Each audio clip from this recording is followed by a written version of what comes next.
1,75,000 राम भक्तों की शहादत के बाद, 1,75,000 लोगों की वीर गति के बाद, कुर्बानी के बाद, 492 साल की लंबी लड़ाई के बाद, 70 धर्म युद्धों के बाद राम मंदिर की स्थापना अयोध्या में हुई है। मैं आप सबको बधाई भी देता हूं और जो लोग इस पे किंतु परंतु हमारे लोग करते हैं, मैं उनको भी आग्रह करता हूं, हमें सबके धर्मों का सम्मान करते हुए हिंदू धर्म को, राम भक्तों को बधाई देनी चाहिए। और मैं आपको बताना चाहता हूँ, ये कोई लड़ाई आसान नहीं थी।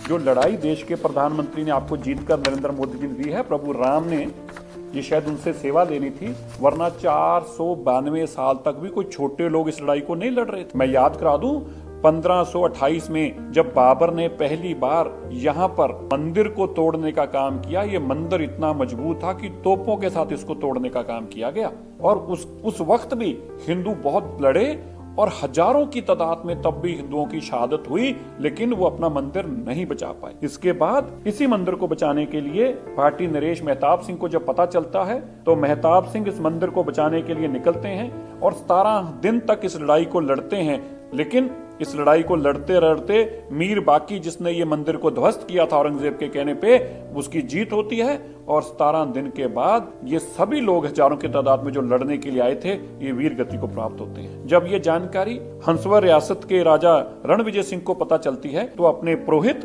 देवीनंद पांडे को भेजते हैं 70,000 सेना के साथ। 70,000 लोग फिर लड़ने आते हैं राम मंदिर को बचाने के लिए। लेकिन 70 के 70,000 लोग लड़ते लड़ते लड़ते लड़ते वीर गति को प्राप्त हो गए, मंदिर को नहीं बचा पाए। लेकिन जब राजा रणविजय सिंह को इस बात की जानकारी मिलती है, तो वो फिर खुद राज सिंहासन छोड़कर अपनी धर्मपत्नी रानी को राज देकर 25,000 लोगों की सेना लेकर निकलते हैं। और वह भी कई दिनों तक इस लड़ाई को लड़ते हैं, लेकिन वह भी इस लड़ाई को लड़ते लड़ते 25,000 की सेना के साथ वीर गति को प्राप्त हो गए। इसके बाद जब उनकी रानी को यह बात पता चलती है, तो महारानी जो कि जय कुंवर थी, जय कुंवर रानी भी निकलती है और अपने साथ स्वामी महेश्वरानंद को लेती है, जो उस वक्त के बहुत बड़े स्वामी थे। वो संतों महंतों की, राम सेवकों की बहुत बड़ी टोली इकट्ठी करते हैं और इस लड़ाई को लगातार लड़ते हैं। और इतनी लंबी लड़ाई लड़ी जाती है, महीनों तक ये लड़ाई लड़ी जाती है।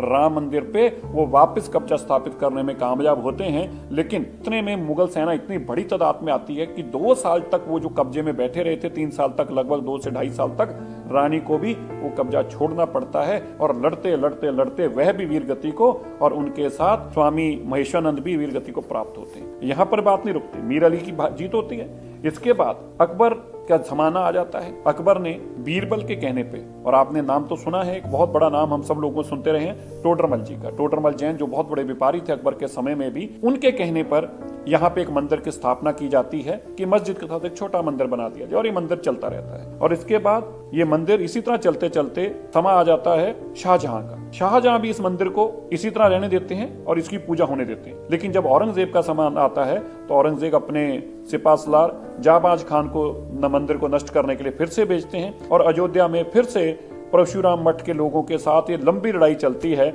लेकिन इस लड़ाई में जाबाज खान को मार दिया जाता है। औरंगजेब को जब पता चलता है 1664 में, औरंगजेब फिर से अपनी एक बहुत बड़ी सेना भेजता है और इस मंदिर के चबूतरे को गिरा दिया जाता है और मंदिर को ध्वस्त किया जाता है। और इसी जानकारी को मिलते ही अमेठी के राजकुमार गुरदत्त सिंह जो थे, वो अपने साथ पीपरा के राजकुमार को लेकर पहुंचते हैं। लेकिन वो इस मंदिर को बचाने में नाकाम रहते हैं और लड़ते लड़ते लड़ते लड़ते वह भी वीर गति को प्राप्त हो जाते हैं। लेकिन इस लड़ाई के दौरान यह साबित हो जाता है कि यहाँ पे मंदिर भी रहेगा और मस्जिद भी बनी रहेगी और मंदिर की पूजा की अनुमति फिर से मिल जाती है। इसी दौरान अंग्रेजों का राज आ जाता है और फिर दोबारा से लड़ाई लड़ी जाती है। और इस लड़ाई के दौरान बहुत बार वहां पे जद्दोजहद होती है और मंदिर की स्थापना हुई रहती है। रामलला की मूर्ति भी स्थापना हो चुकी होती है और इसको मंदिर भी चलने दिया जाता है और मस्जिद भी बना रहता है। लेकिन फिर मुलायम सिंह जी की सरकार आ जाती है। तो आपको याद है देश आजाद होने के बाद क्या हुआ, वहां पे राम सेवकों को मारा गया और ऐसे भी बताया जाता है कि गोलियों से भुना गया। और यह भी बताया जाता है कि कुछ लोगों को तो हाथ पैर बांधकर सरयू नदी के अंदर फेंक दिया गया था जिंदा। ये सब संघर्ष जो हुआ है, ये 77 बार धर्म युद्ध हुआ है। मैंने आपको बहुत छोटी छोटी 3-4 वाक्य बताए हैं। मैं 2.25 लाख वो कह रहा हूँ जो आंकड़े इस के अंदर है। और इसके साथ और कितनी लड़ाइयां हुई हैं वो बहुत सारी डॉक्यूमेंटेड और सुप्रीम कोर्ट में है। और ऐसी किताबों के अंदर जो ब्रिटिशर्स वेले से लेकर औरंगजेब के वक्त से लेकर अकबर के वक्त से लेकर सब कुछ रिकॉर्डेड डेटा है। तो मैं आपको ये बताना चाहता हूं, ये कोई आसान चीज नहीं थी। ये मोदी जी ने आपको करके दे दिया, इसलिए आपको शायद छोटा लग रहा है, लेकिन 492 साल की तपस्या है। लाखों लोगों की खून और शहादत है वहां पर, और इतनी लड़ाई लड़ने के बाद ये राम मंदिर की स्थापना होती है। मैं सबसे आग्रह करना चाहता हूं, हमें सब लोगों का धर्मों का सम्मान करना चाहिए। हमें अपना धर्म जैसे अच्छा लगता है इसी तरह सबको अपना अपना धर्म अच्छा लगता है, हमें उनको भी राम मंदिर की बधाई भी देनी चाहिए और इस तरह का किंतु परंतु नहीं करना चाहिए। इसलिए ये लड़ाई भी बहुत लंबी थी और इस लड़ाई को लड़ते लड़ते लड़ते ये प्रभु राम की कृपा मोदी जी पर हुई है कि उन्होंने उनको सेवा दी और ये सेवा उनसे ली, और ये 492 साल की लड़ाई, 77 से ज्यादा जो धर्म युद्ध लड़े गए, 2.25 लाख से लोग ज्यादा मारे गए, और ये तपस्या करते करते करते अंत में जाकर ये प्रभु राम जी का वहां मंदिर बनता है और प्रभु राम जी की प्राण प्रतिष्ठा होती है, जिसके लिए मैं आप सबको बधाई देता हूं। और जरूर इस वीडियो को आगे भी शेयर कीजिएगा।